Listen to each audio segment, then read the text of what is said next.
Kraft presents The Great Gildersleeve. The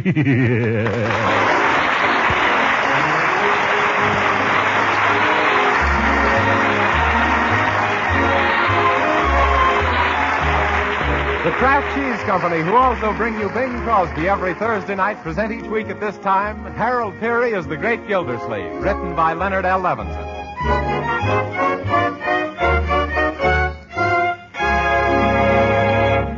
We'll hear from The Great Gildersleeve in just a moment. But if tomorrow's wash day and you homemakers are bound to be hurried getting lunch, let me give you a tip. Serve the folks macaroni and cheese. Do you say you haven't time to bake macaroni and cheese on wash day? Well, of course you don't. But haven't you heard of Kraft Dinner? With Kraft Dinner, you can make grand macaroni and cheese in just 7 minutes cooking time. You see, you don't bake Kraft Dinner macaroni. You don't fuss with grating cheese, because each package of Kraft Dinner contains an envelope of Kraft grated, all ready to sprinkle in. With Kraft Dinner, you get fluffy, tender macaroni drenched in cheese goodness, and you cook it in 7 minutes flat. See for yourself tomorrow. Ask your food dealer for Kraft Dinner.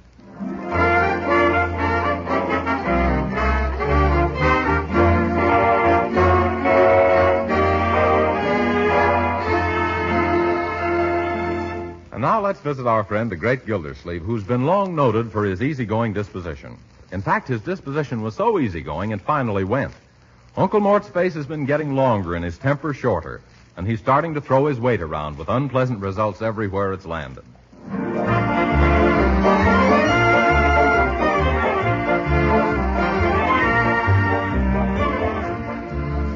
Oh, my goodness, Marjorie. I'm late to the office again. Oh, good morning, Uncle Mort. Good morning. All right, am I supposed to starve around here? Where's breakfast? Bertie, breakfast. Yes, sir. What do you start off with? Grapefruit, cantaloupe, strawberries, orange juice. What's the trouble? Don't the stores still sell prunes? Oh, I thought you were sick and tired of prunes. Whatever gave you that idea? Oh, yesterday morning you flung yourself out of the house saying you're fed up, and I asked Leroy what the trouble was, and he says you full of prunes. Excuse me, folks, I gotta hurry to school. Yeah, come back here, young man. School doesn't begin again until next September. Just my luck. Oh, what am I saying? Now, Uncle, why don't you sit down and eat the nice egg Bertie's fried for you? That's what I'm trying to do. Bertie, what is this, a fried egg or the stopper out of the kitchen sink?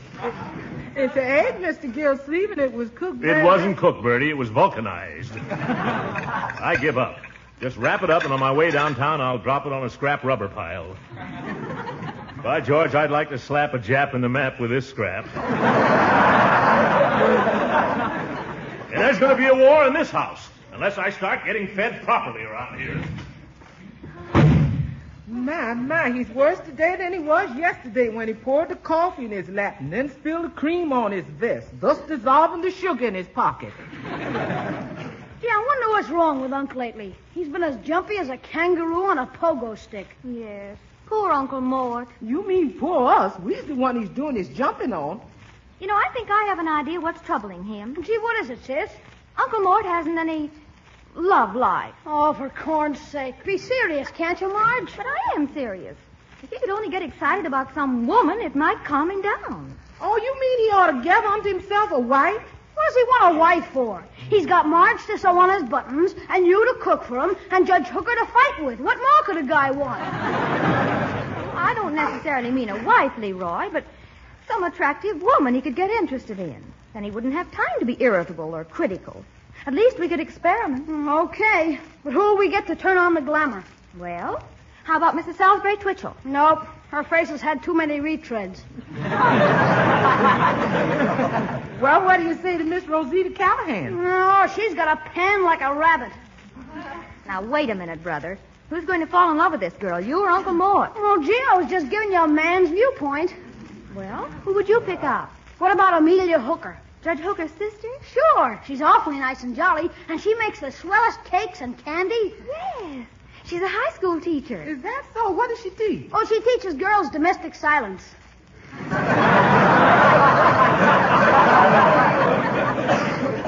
Gee, this'll be a cinch. I don't know about that.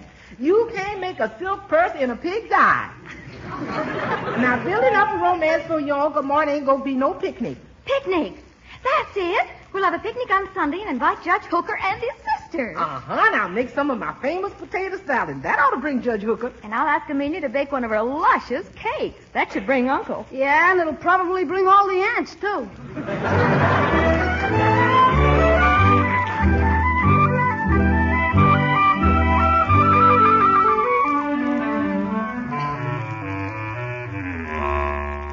No, Marjorie, this is Sunday. The day I rest my feet. I refuse to go on your picnic. But why not, Uncle Mort? Well, you've heard about nature lovers, haven't you? Of course. Well, I'm a nature hater. Rocks, skunks, snakes, bees, swamps, mosquitoes. You can take all of them and give them back to the Boy Scouts and tell them to give them back to the Indians.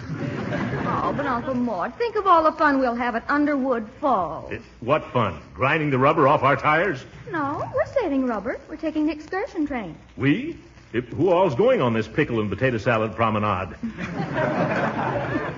Well, there's Leroy and me and Judge Hooker and his sister. Judge Hooker, yeah. Is Amelia Hooker going too? Mm-hmm. And she's baked the most delicious devil food cake. For you, incidentally. For me? But why devil's food?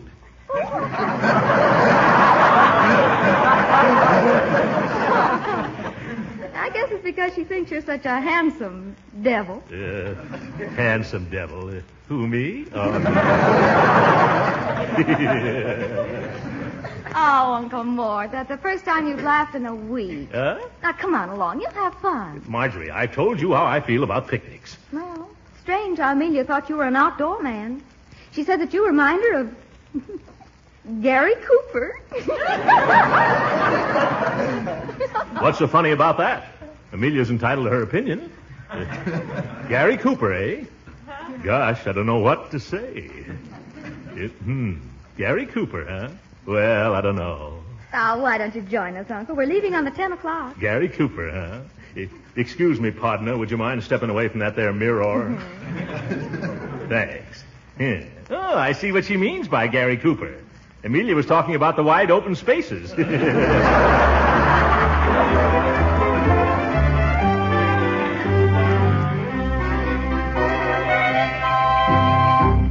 Oh, my. Isn't this beautiful? Mighty pretty country hereabouts, ma'am. The air is so fine and clear.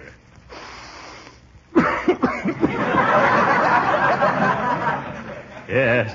You just say the word, Miss Amelia, and I'll climb that var tree and bring you down some eagle eggs. Oh, no, thank you, Mr. Gildersleeve. Well, then, can I fetch you some more tater salad? Oh, no, not another thing, Mr. Gildersleeve. Now, Miss Amelia, no need to be formal. Just call me Throckmorton. All right, Throckmorton. Sounds mighty like music hearing you say it, ma'am. Mind if I sit alongside of you here? No. Oh, that's all right. Don't move. Excuse me, Miss Amelia, but whereabouts did you put that devil's food cake? Well, I put it right where you... Never mind. Marjorie, have you got a nice wet cloth? Oh, Throckmorton, what a shame. Yeah, that was a darn good cake. Why can't you be more careful where you put your circumference, you big pudding punch? Now, Horace Hooker, stop insulting Throckmorton. Oh, I don't mind. Come, Miss Amelia. Let's wander down to the pond and look at the water Be lilies. careful, Amelia. Don't let the big bullfrog sit on a lily pad. Why, that little joker. Oh, look, aren't they pretty? Would you like some? I'll wait out and get them for you. Oh, no, Throckmorton, you'll get your shoes wet. Oh, no, I won't. I'll just take them off. And my socks and roll up my trousers. Now, be careful, Uncle Mort. Don't worry. Ooh, the water's cold, isn't it?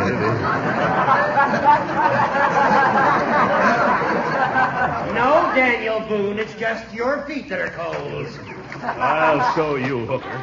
In just a second, Amelia. I'll have your bouquet in just a...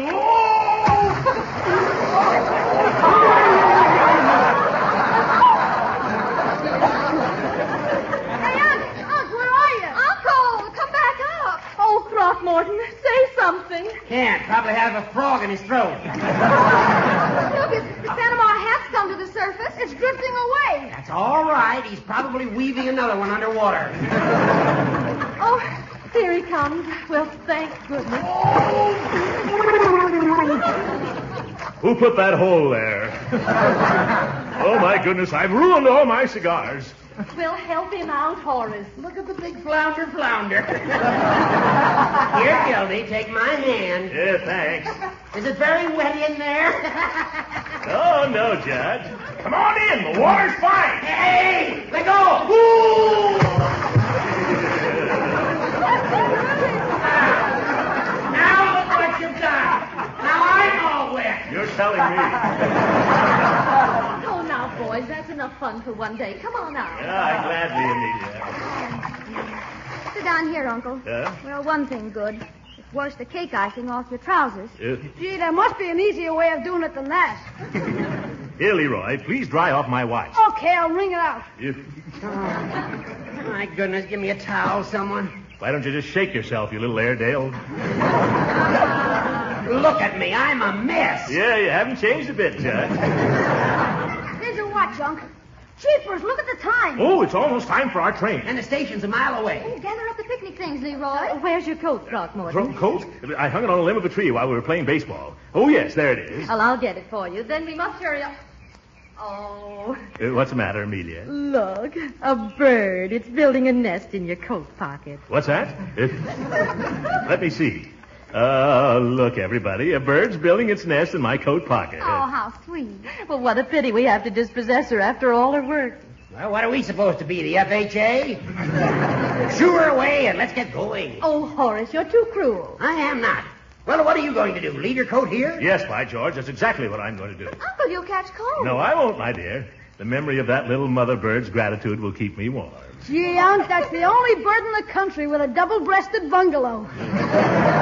All right, Sir Walter Galahad, come on or we miss the train. And help me with our stuff, Amelia. Yes, coming, Horace. That was a very sweet gesture, Throckmorton. I like that very much. Now, Amelia. It's nothing that Gary Cooper wouldn't have done. Can you carry the big basket, Unc? Yeah, sure. Jeepers, Unc, why are you leaving your coat here? Well, my boy, in the first place, it's made a wonderful impression on Amelia. In the second place, the rest of the suit was ruined anyway. And in the third place, that bird that was building the nest was a woodpecker. And I never argue with woodpeckers in the first place.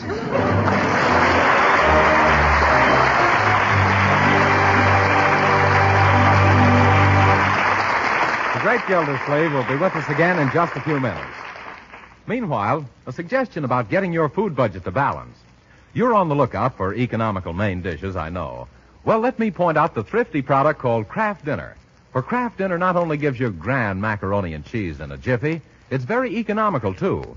To make this delicious Kraft Dinner macaroni and cheese, you simply cook the special Kraft Dinner macaroni in boiling water. You cook it not more than 7 minutes and drain off the water. Add a little butter and milk. Then, with the Kraft grated that comes in every package, you sprinkle the cheese flavor through and through the fluffy macaroni. In as little time as it takes the coffee to perk, you have a grand money-saving main dish ready. Macaroni and cheese that the whole family will love.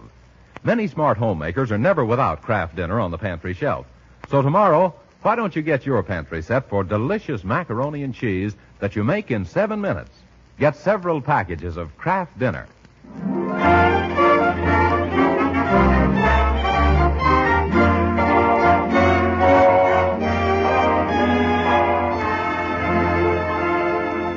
Love, like mumps and measles, hits awfully hard when it hits late in life, and Throckmorton P. Gildersleeve has it bad. For the past week, Uncle Mort has been wooing and wowing Amelia Hooker. It's reached the stage where he's writing poetry. Now we find the Summerfield Shelley reciting a sonnet written especially for the fair Amelia. If this were in the days of old, and I a knight so brave and bold, I'd storm your castle, Miss Amelia, and on my charger I would steal you. You like that one? Oh, indubitably, Mr. Gildersleeve. Yeah, thanks, Bertie. Or do you think she'd like this one better? 2 eyes of blue, cheeks soft as silk, a skin as white as grade A milk, a neck as graceful as a swan, a step as dainty as a fawn. The girl I mean is quite a looker. Her name is Miss Amelia Hooker. Well, Mr. Gildersleeve, it's hard to choose between the two of them. You sure is some versifier. Do you mean versifier? No, it's a fire on account of that hot poetry you write. I bet you could get a job poetizing greeting cards. Oh, I suppose I could, but I don't want to lose my immature standing. Incidentally, Bertie, don't mention a word about this to anybody, will you please? Oh, no, sir. I wanted to get your reaction because I'm going to take Miss Amelia for a stroll through the park tonight and read her 15 or 20 of the poems I've written. There's going to be a wee fiddle moon. Oh, there you are, Bertie. I just came over to borrow a pan to put under our sofa on account of the fellow she's calling on me tonight is such a drip. Oh, hello, Mr. Gildersleeve. How's the big romance between you and Amelia coming along? What are you referring to, Dottie? Oh, I heard all about your big moment. It's all over town like a newspaper and I win. Where did you hear this rumor? Well, the operator at the beauty parlor told me, and she had it from one of her customers whose sister-in-law has a maid that works next door to the judge's law clerk, and she got it straight out of Erskine Starr's column in the afternoon paper. What? Mm-hmm. It said, what big businessman, size 48 stub, is that way about the charming sister of a prominent jurist? It looks like a romance of April and November.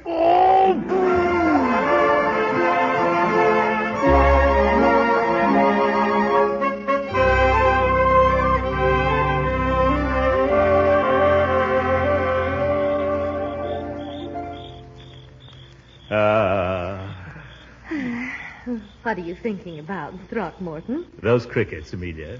Listen to them. It's hard to believe that they can do that just by rubbing their hind legs together. Oh, dear. Is that what you were really thinking about? No, Amelia. I was thinking of your lips, like twin petals of a dewy rose. They... Amelia, there's something I must ask you. Yes. Would you give me a... Yes. Would you... If you got a match, my cigar's gone out. Oh, really, Throckmorton, you shouldn't smoke so much. I know it, but when I look at you, my heart's on fire, and I just can't help smoking a little bit. Incidentally, Amelia, I wrote a poem this afternoon. Would you like to hear it? Oh, yes, I'd be glad to. All right. It goes something like this. If this were in the days of old, and I a knight so brave and bold... Birthday.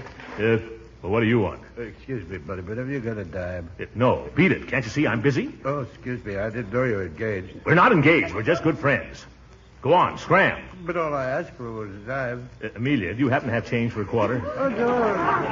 No, I don't want a dime. I want the dime. Throckmorton, I think the gentleman has a cold and is asking for the time. Yeah, that's it. Oh, excuse me. Let's see. It's in 9:42. Oh, thank you, Throckmorton. 9:42, huh? That means I've got plenty of time. Mind if I sit here for a few minutes? No, you can have the whole bench. Kind of wet here anyway. Come on, Amelia. Let's stroll across the grass. I still think he's trying to borrow a dime. Oh, now let's forget everything else. It's a grand night for a walk, and you were starting to recite a poem. Oh, yes, but I had such bad luck with the last one. I think I'll try another verse. Since I met you, I've lost all care. I feel like I'm walking on the air. You're not walking on the air, mister. You're walking on the grass. So what? So I'm a park policeman, see, and it's against the law to trample on the turf, lounge on the lawn, or gamble on the green. Who's gambling? Oh, now, officer, it was purely unintentional. Oh, excuse me. I didn't see you, girlie. Well, run along, and from now on, try to keep your father on the straight and narrow path. Bye-bye. Boy, that flat-headed flatfoot. Why can't people let people alone when people are trying to recite poetry to people? Oh, come on off the grass, Throckmorton, and do let me hear your poem. Yeah, all right, Amelia. I'll try another one. Let me see. Oh, yes. 2 eyes of blue, cheeks soft as silk, a skin as white as grade A milk. Well. Fancy meeting you two in the park. I wonder if Shakespeare had to go through what I have to go through. Oh, good evening, Horace. Well, go on with your conversation, Gildy. Don't let me interrupt you. Oh, what's the use? If you'll excuse me, Amelia, I'll run along home now. Oh, but Throckmorton, I wanted to hear the rest of the, you know. I know. I'm going to lock myself in my room and telephone it to you. Goodbye.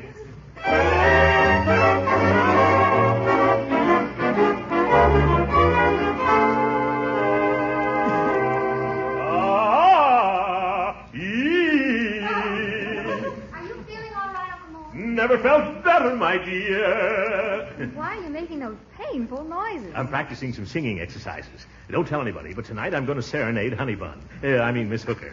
Oh, you've certainly been in there pitching the woo, Uncle. Pitching the what? The woo, stringing a line, making with a heart throb. If you're referring to my tender passion for Miss Hooker, Marjorie, yes, I've been giving Cupid the jive. How's everything going? Not so well. Last night I hit a snag. You did? Uh-huh. The snag's name was Judge Hooker. You didn't actually hit him, did you, Uncle Mort? If I didn't, then why is my mandolin all caved in? I smacked him right in the middle of his veranda. But why, Uncle Mort? Well, he made a big fuss just because I was strumming a few tunes to Amelia. Not that it was very late at night. Couldn't have been much later than 3. And he came barging out of the house in his nightgown, demanding that I hand over my mandolin. He kept yelling, "Give it to me! Give it to me!" So I finally did. You shouldn't have done that, Uncle. I know it. Now he's refused to let me visit his sister. Reminds you of Romeo and Juliet, doesn't it? Mm-hmm.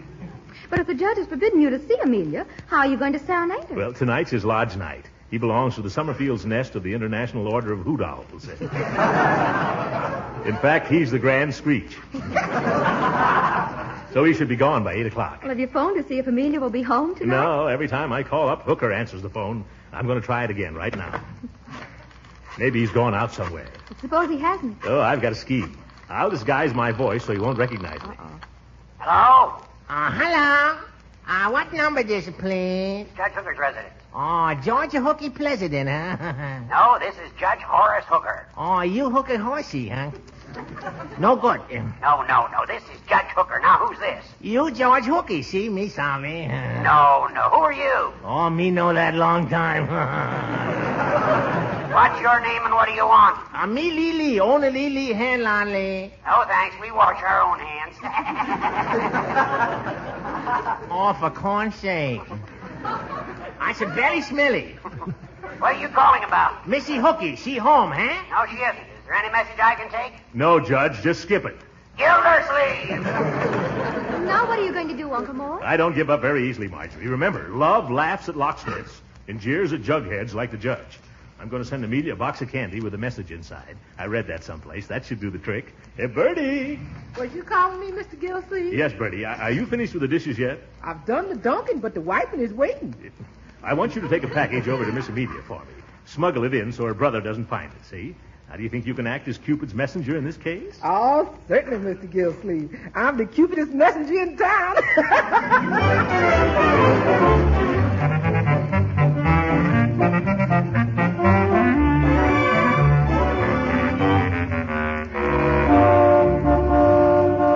Hey, Judge, hurry. It'll be late to the meeting.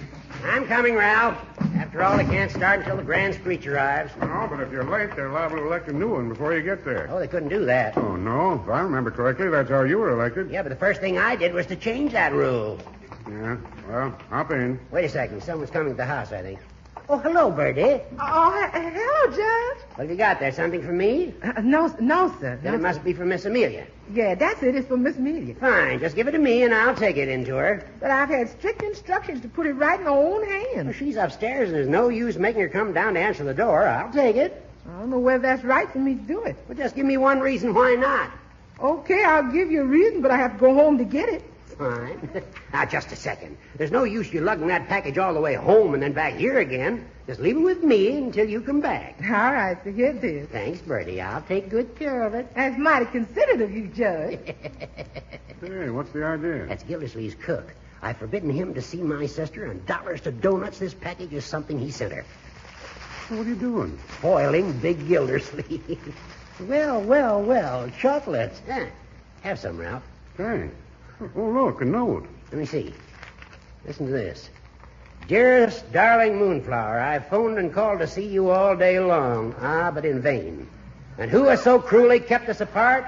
Your brother, the little tinker. Something's wrong with the S on his typewriter.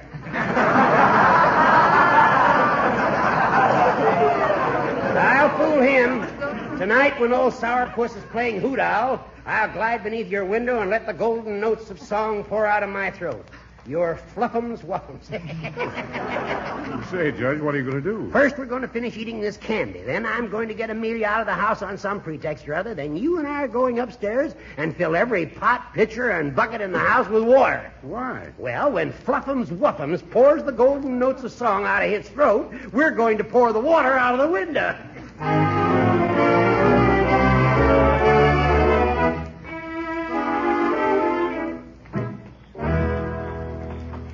If for goodness sakes, quiet, you musicians. This is supposed to be a serenade, not a stampede. Yeah, quiet, fellas. Yeah. Now, you boys hide in the bushes while I tiptoe up in the porch. You get it? And I'll let you know when I'm ready. Okay, Mr. Gildersleeve. Come on, boys. Now, take it easy and be quiet, boys. Ah, Amelia, light of my life, list to my song of love.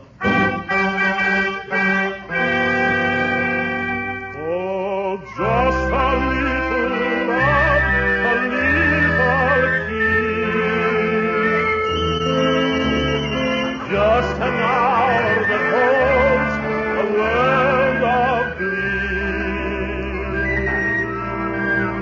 Eyes that tremble like the stars above me. And the little word that says, you love me.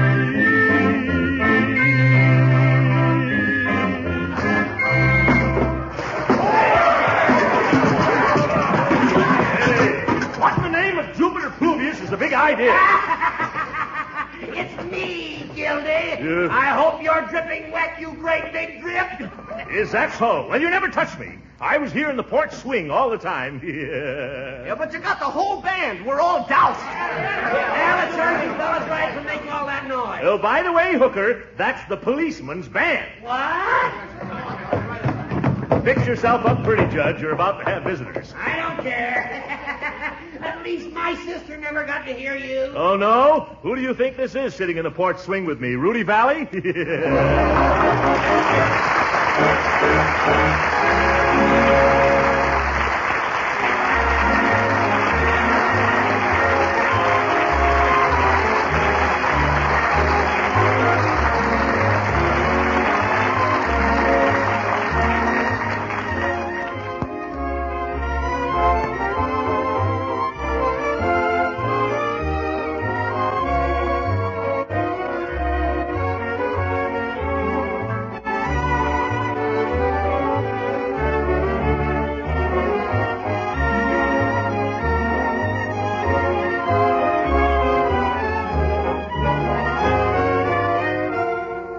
Ladies and gentlemen, this has been our last broadcast before our summer vacation.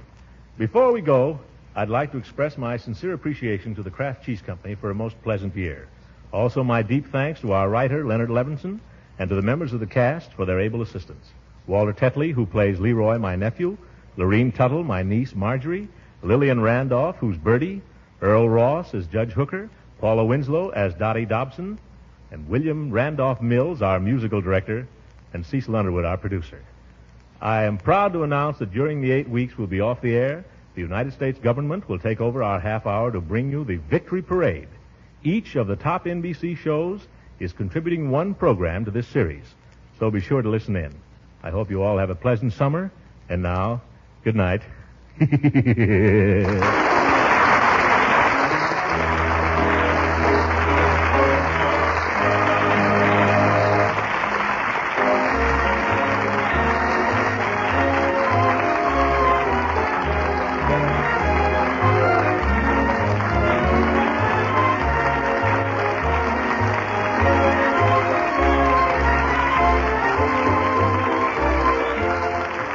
Original music heard on this program was composed and conducted by William Randolph.